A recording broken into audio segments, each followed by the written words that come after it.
In response to a Freedom of Information request to the Welsh Government, it was revealed that in 2024, £266,000 of public money was given to Race Council Cymru. Some of the money was used to fund the creation of Codi Cymru, a website dedicated to amplifying the voices of activists. Two of those whose voices were amplified were Muslim activists Hussein Said and Nelly Adam. I want to see more pressure on the police. I want to see more pressure on the institutions that have been causing the issues. I want to see more pressure on the Home Office. I want to see more pressure on all the facets of society that has been causing grief amongst black and brown communities. And how are we going to get that? I think we need more than just words. We need real action. And that action, to answer the second part, isn't going to be simple. It's going to be talking about defunding the police. It's going to be talking about allocating resources to black communities so they can live in safety and not worry about trying to find the next meal, having to resort often to crime because society makes you so desperate that that's all you can do. Said argues that it was the Israeli state that was responsible for the deaths on October the 7th, 2023. The majority of those Israeli civilians that died on that day were murdered by a Apache helicopter of the Israeli regime. That is who murdered the Israelis. The Israeli state did. Israel makes life for Jewish people around the world dangerous. Because Israel do not represent Judaism. What they represent is ideological Zionism. And Zionism is a death cult. Adam argues that white people have white privilege. White privilege is purely a system that you are born into, that you inherit privilege from. It is difficult to imagine that the victims of predominantly Pakistani Muslim grooming gangs regarded themselves as having white privilege. Matt Walsh explains. Now, as the inquiry found, after looking through court records, quote, around 87% of those convicted in these group-based child sexual exploitation cases bore distinctively Muslim names. The vast majority of men involved in these gangs were not convicted. Dr. Tamar Herzig, an imam with the Oxford Islamic Congregation, believes the true proportion of gang members who are Muslim to be around 95%.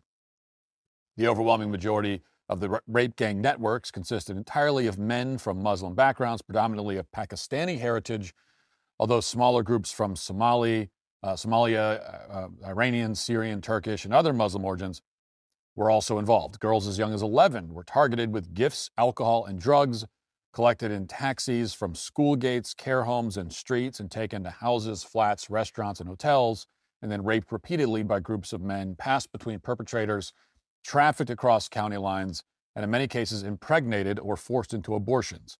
Most victims endured violence, were filmed for blackmail, were told they were white trash or kuffar, who deserve punishment. Now, it needs to be said that it's not remotely surprising that virtually all of the rapists were Muslims. There are plenty of shocking elements to this report, but that part is not one of them. Everything outlined in this report is an established pattern of Muslim behavior, and we need to stop pretending otherwise. Centuries ago, Muslim pirates from North Africa routinely raped white women as part of their raids on coastal towns. We talked about several of those raids in the first episode of Real History, which you can go watch. The Ottomans also raped and murdered white women during the fall of Constantinople. I mean, this goes back a long time. In fact, even when Muslims were on the run, when they had every reason to flee as quickly as possible, they still took the time to rape as many white women as they possibly could. Throughout their failed siege of Vienna, and even as they were retreating, Muslim soldiers raped their white female captives. As the report notes, the demographic and cultural drivers are clear. Perpetrators from Pakistani Muslim and other Muslim backgrounds operated under an honor and shame-based clan code that treated non-Muslim girls, especially white working-class girls, as property available for sexual use. This pattern was reinforced by 8 theological and legal aspects of Islam. These include the doctrine of Muslim superiority drawn from Quranic verses that positioned Muslims at the top with a duty to correct non-believers. The gang members' justification for their crimes can be found in the Islamic principles of loyalty and disavowal. It demands enmity towards non-Muslims, the superiority of men over women, forced marriage combined with the absence of any fixed minimum age of consent, the perception of female sexuality as inherently dangerous, a system of sex slavery that authorizes sexual relations with non-Muslim captives, and a religiously sanctioned social hierarchy that subjugates conquered non-Muslims. These elements, filtered through clannish immigrant subcultures, provided religious justification that enabled the systematic rape and even slaughter of white British girls. Adam claims that slavery is the inheritance of black people. It's difficult to understand that claim when, in the main, black people have been the beneficiaries of slavery. The Sokoto Caliphate in northern Nigeria during the 19th century is regarded by some as being one of the largest slave societies in the world. In contrast, the people of Britain have a proud history regarding their attitude to slavery.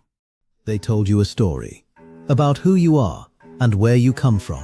Colonizers, slavers, oppressors, and you were supposed to feel ashamed, not for anything you did, but for who you are.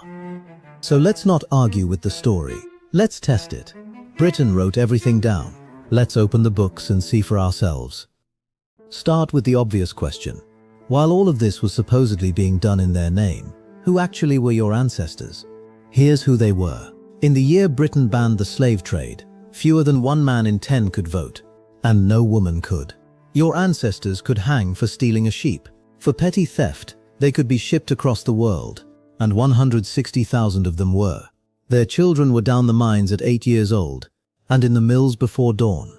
And in Manchester, the average age of death in a labouring family was 17, driven down by the children who never grew up. So whatever the powerful were doing, understand this first. Your ancestors were not the ones doing it. They were also underneath it.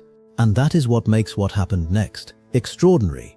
Because when word reached those same people of what slavery actually was, of 800,000 human beings in chains under their own flag, they went to war with it.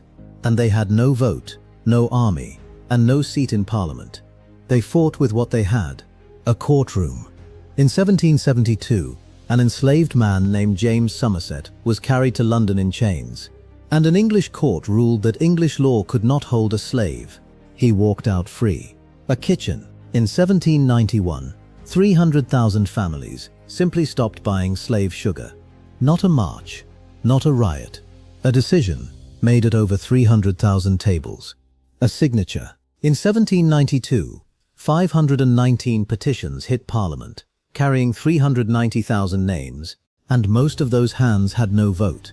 A signature was the only voice the law allowed them, so they used it, year after year, until Parliament could not hold the line. In 1807, Britain banned the slave trade.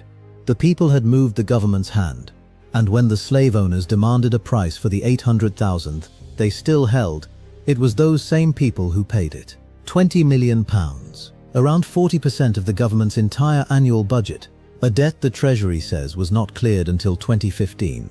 So if your family paid British taxes before 2015, your family helped buy the world its freedom. And here is the part to hold on to. When Britain paid, it wrote down every claim, 46,000 of them, in a country of 24 million people. The slave owners are a list, a real one. You can search it today. Your ancestors are not on it. They are on the other side of the ledger, with the millions who paid to close it. Then Britain did something no nation had ever done. It went after slavery everywhere. From 1808, the Royal Navy kept a squadron off West Africa with one order: stop the slave trade. Over 60 years, it stopped 1,600 slave ships and freed 150,000 people at sea. Around 1,600 sailors died doing it, most of them of disease. Dockers' sons, weavers' sons, sewn into sailcloth and buried 4,000 miles from home. The owners got a ledger. The sailors got the sea. They did not stop at Africa. For centuries, Barbary corsairs had taken Europeans from their own villages and sold them in North Africa. In 1816, the Royal Navy sailed to Algiers and ended it. When Brazil kept the trade running, the navy burned the slave ships where they lay.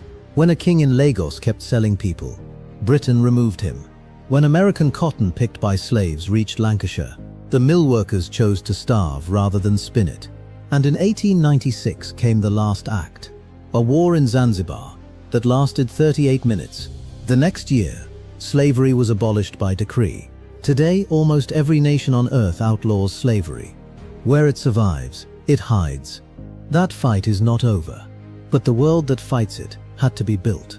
And it was built largely at British expense, and largely by British hands. The hands of people who never owned anyone. So why have you never heard this? Because within living memory, the story was rewritten. The trade stayed in the textbooks, and it should be there, but the war against it was cut. You were taught the crime, and never the cure, the shame, and never the price your family paid to put it right. But the record does not care what the story says. The record says the world that outlawed slavery was forced into being by ordinary British people. School teachers, weavers, miners, and sailors in their sailcloth, 4,000 miles from home. The powerful exploited the world. They exploited their own people first, and it was those people who ended slavery. You were taught the shame, never the pride. They wrote your ancestors out of the story. We teach what they want you to forget, story by story, name by name. Find out more at proudofus.co.uk/support. Be part of us. Be proud of us. Although the caliphate in northern Nigeria was abolished by the British and slavery with it, the caliphate is in the process of being reintroduced. Many of the villages surrounding this town have been attacked many times in the past couple of years. So churches like this are now sheltering those who are fleeing the violence. All right, check this out. The brutality inflicted on this community is clear. Many of the men have been injured by bullets, burns and machetes. Hundreds more have been killed. The result? This has become a village of widows. A local activist, Pastor John Oyakire, brings us to meet them in the church. Every woman here is a widow? Yes. Yes, and we have over 400 of them. Actually, 537. 537. In this area? In this area. And who killed your husbands? Who? All of you. Fulanis killed your husbands? Here, in each other's presence, some of the women agree to share their stories. Here we go. Lisa speaks first.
Last year, we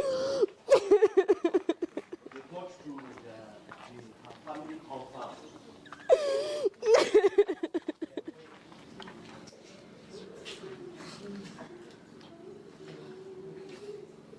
My gosh, my God. Lord have mercy.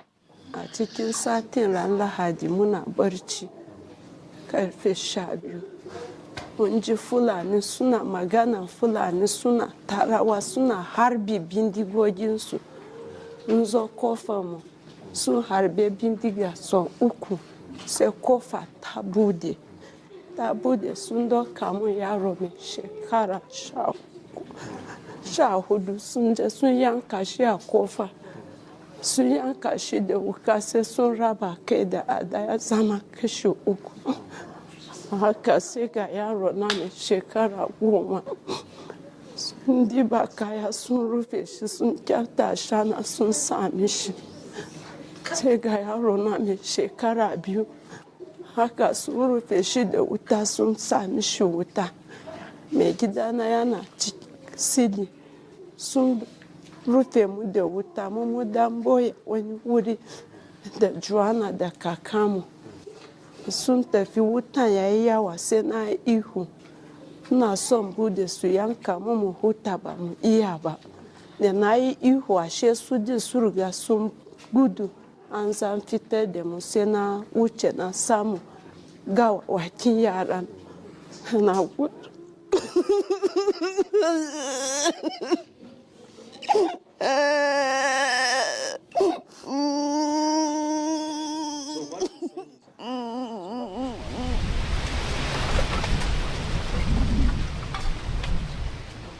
Asabe takes us to the house where her husband Moses and 3 sons, Jerry, James, and Jacob, were killed last year. She believes the attackers were motivated by the Islamic faith. Of course they are.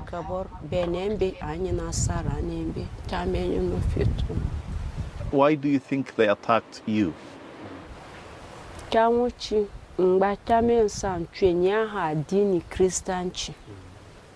Ozo trusi areno ahambe shembe shimbe chigaba na dini musulunci da shike jiji krista be foko na shishinya dini ton trusi mun shirye dini dole a hadava munyinge munchutar. Your daughter, does she remembers what happened? Does she know what happened? Is she asking you questions about her father, her siblings? To aya je jishe kwa na be ya ngrantanje. Anen yire ye henje wenire he ya tuje ya zirnya jeshe ibe munere wembe de andamu be are he ya tu be ne bi fitrusine chamu dinga he kena ama. Sorry.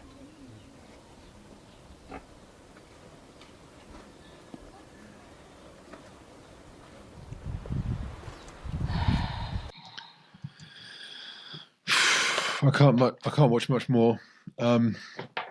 This is you can see the pain. You can see the pain pouring from these people's faces and their voices, their words, everything. This is Islam. This is what's happening. And Islam, ISIS, Fulani, Al-Shabaab, all these terror groups have this vision, which they've stated repeatedly for many, many, many years now, that they want to take over all of Africa and turn Africa into the first fully Islamic continent. And they're driving from the north south. And right here in Nigeria is that borderland. And I've always found it very symbolic that you can see the northern part of Africa where it's Islamic, it's desertified, dead, barren. And where the Christians are, it's green and it's luscious. And I've always found that very, very symbolic. And here you have this death trying to encroach on the life to destroy what's good. This needs to be shared everywhere. Okay? Please share this everywhere. This is the so-called religion of peace. This is the true face of what Islam is all about. You can't separate it from Islam. You just can't. Yes, it really is commanded in the Quran, in the Hadiths. Yes, Muhammad really did do this kind of stuff. And yes, one of the big purposes of the Islamic life, of the Muslim life, is to emulate Muhammad.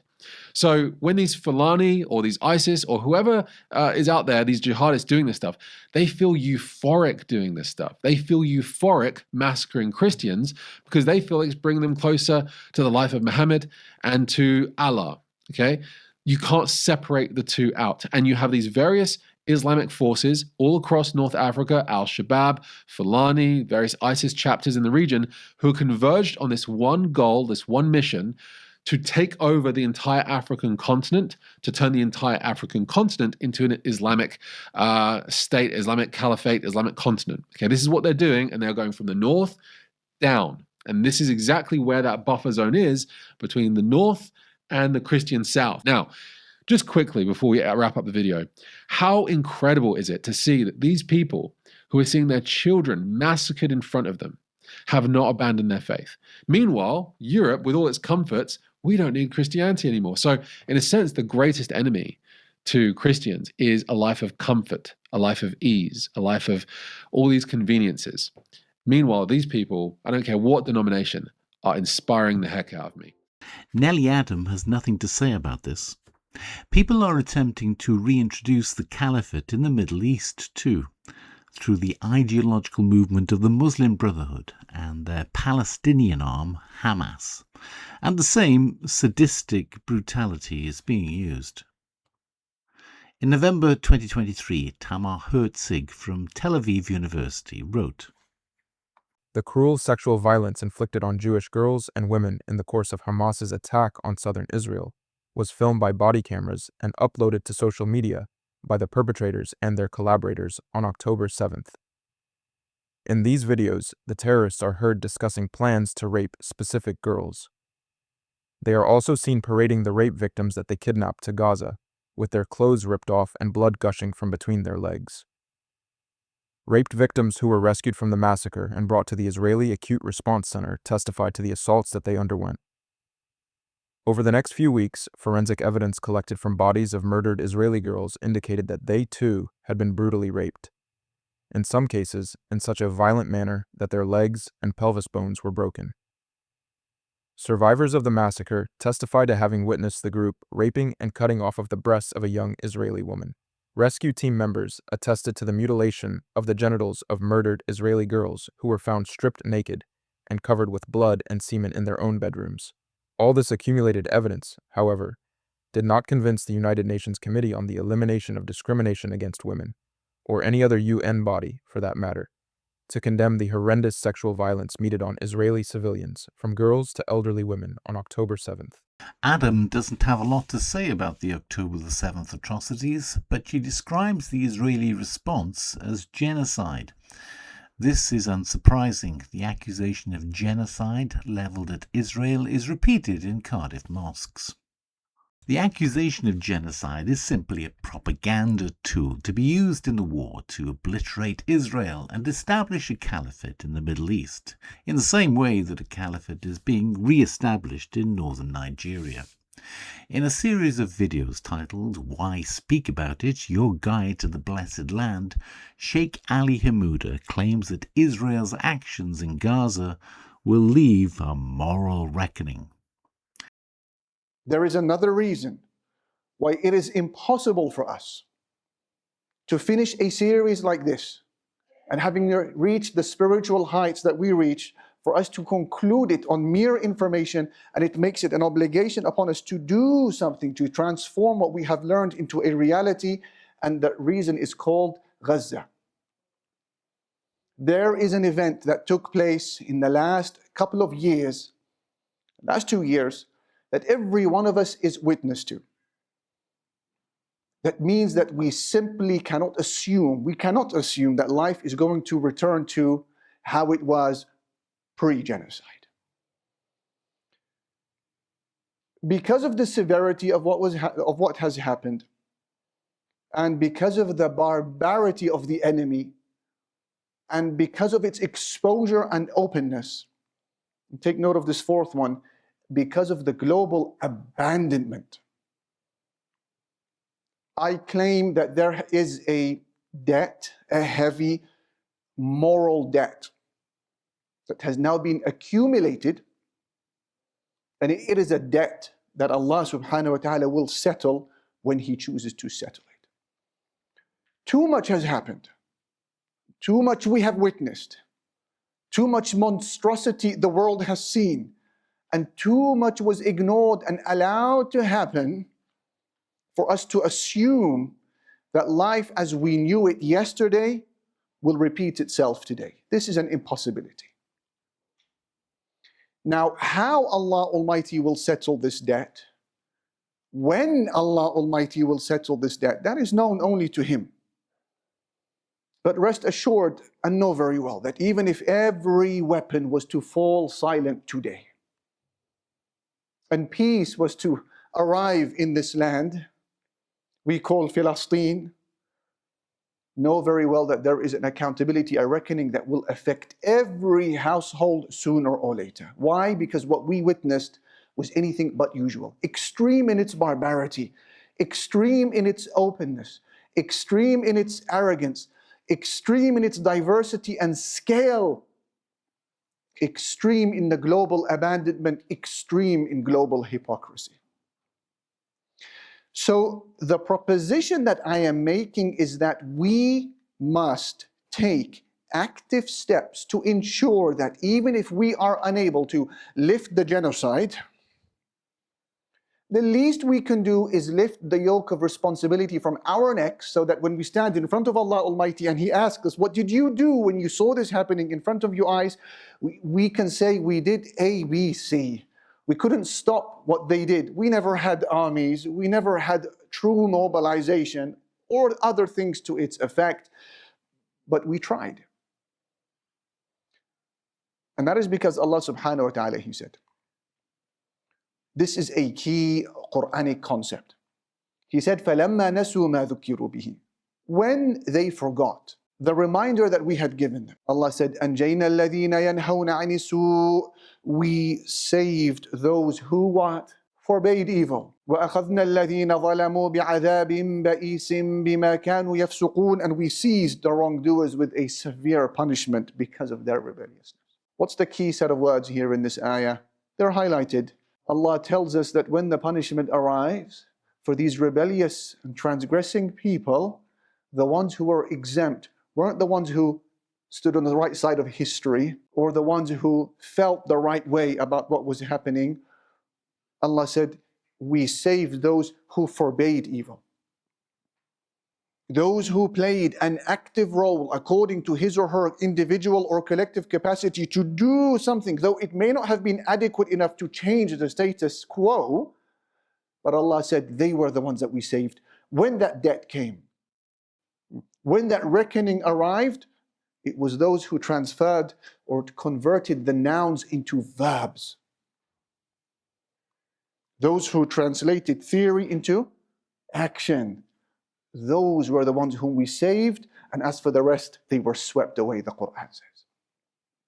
Former paratrooper with the British Army and Cardiff University alumnus Andrew Fox explains why the accusation of genocide is ludicrous. And, well, we've used the word genocide already. It's already come up, so let's delve right into this. Is Israel committing a genocide? No, emphatically not. Look, there's a key factor to genocide. And that is the dolus specialis of the intent. Okay, so normally if you committed a crime, went to court, it would be the burden of proof would be beyond reasonable doubt. Okay, so 90% plus certainty that you'd committed the crime. With the dolus specialis, it's 100%. It cannot be anything else for it to be intent for genocide. And if you look at the fact that Israel has sustained 3,000 casualties, that Israel has the capability to end this tomorrow. If they really wanted to wipe out 2 million Palestinians, they have enough firepower to do that. And they've demonstrated that repeatedly over the last year, that they have firepower beyond anything. Even the UK could bring to bear, quite frankly, and yet they're not using it. There have been more bombs dropped in Gaza than people have been killed. Either the IDF are the worst shots in history, or they're actually taking care with civilian lives. You don't give vaccines for polio to the entire child population of Gaza if you're trying to destroy them. You don't facilitate twice the amount of food aid going into Gaza as was going in before the war if you're trying to kill everyone. You don't put ground troops into harm's way and have 3,000 families in Israel who are now having to deal with the death and the injury of their loved ones. You know, why on earth would you do these things if all you wanted to do was to destroy Palestinians or Gazans as an ethnic group? It just doesn't make any sense. Towards the end of time, there will be many wars, like what we are seeing today. And because of these wars, women will be taken as captives, as slaves. Yeah? Women will be taken as slaves. And then her master has relations with her because this is permissible for him in Islam. In Islam, it's permissible to have relations with a woman who is your slave or your wife. But the one that I think is strongest, he says, is that towards the end of time, you will see a lot of Muslims disobeying their mothers and fathers. SubhanAllah, that is tremendous understanding. That you see a woman giving back to her master. In other words, you see children speaking to their mothers and fathers as if they are your slave.